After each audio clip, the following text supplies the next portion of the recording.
All right, today we're going to talk about home inspections and how they can be the best investment you could ever make. So you don't want to think of a home inspection as a cost. You want to think of it as an investment that could really turn out. It's probably one of the best ones you're ever going to make. It's going to turn out very well. I'm going to tell you why.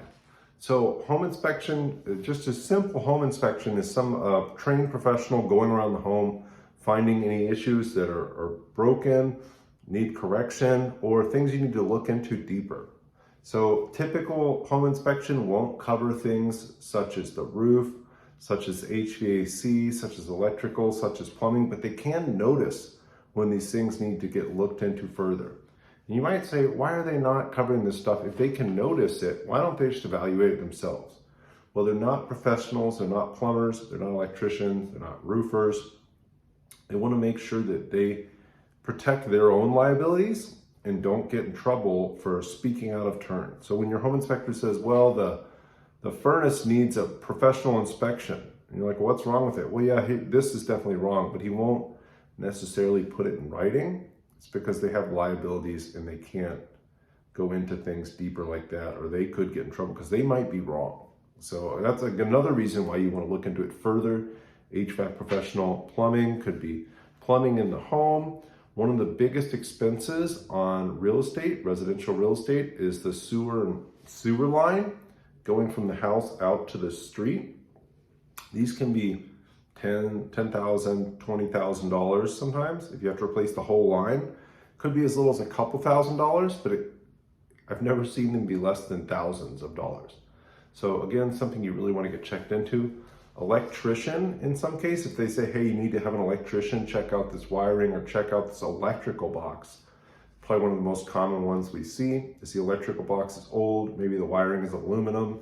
Whole house might need to be rewired or it might need to be amended, so you put copper fixtures in the wall and pigtail it into aluminum wiring to protect yourself from potential fire hazards. Or maybe you've got an old electrical box that could be a fire hazard.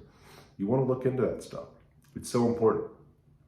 But why I talk about home inspections being such a great investment is that when you get all this information, and lots of times I spend $1,000 on home inspections. I've got a home inspector, somebody scoping the sewer, somebody looking over the roof.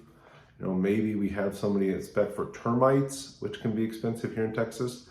If we get all that data, then we can go back to the seller and say, hey, Mr. Seller, I found out the roof is really, really old. It's had hail damage and it's probably gonna start failing here soon. Or I found out the HVAC and water heater are past the end of their useful life, or not working well already.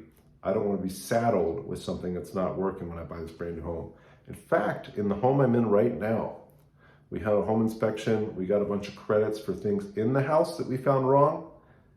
And we found out the roof had hail damage. We were able to get the seller to file a hail claim and get the roof covered by insurance. So we got a brand new 30-year roof a month before we moved in, and we got credits to fix a lot of other stuff in the house. Of course, be reasonable. If you want to use inspections to your advantage, be reasonable. Don't pull stuff that you already knew was wrong with the house and say, hey, we just found out the flooring's old or the walls need painting. You know, silly stuff like that, and leading into probably don't make cosmetic repair requests. Say, hey, I had no idea of knowing the roof had hail damage and was nearing the end of its useful life. I had no idea the water heater and the HVAC, and assuming you didn't, had all this damage and were past the end of their useful life. If you approach it that way, you're much more likely to get credits, get money off, and end up with a better deal.